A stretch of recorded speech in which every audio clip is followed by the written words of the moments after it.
আমি মালটা যেভাবে কাটি সেটাই তোমাদের সাথে শেয়ার করছি। আমি ২ সাইডটা আগে কেটে তারপর ৪ টুকরা করে এই যে মাঝখানে যে অংশটা সেটা ফেলে আবার টুকরা করি।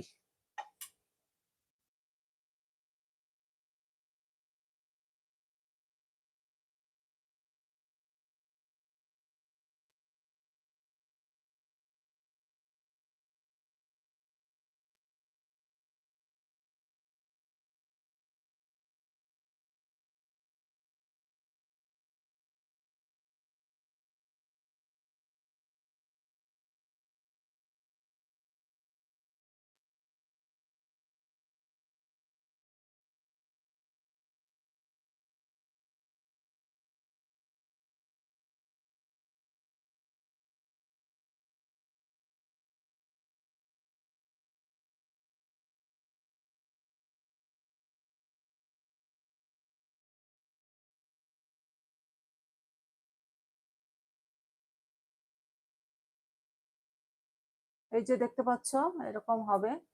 পিসগুলো সুন্দর হয় এভাবে কাটলে।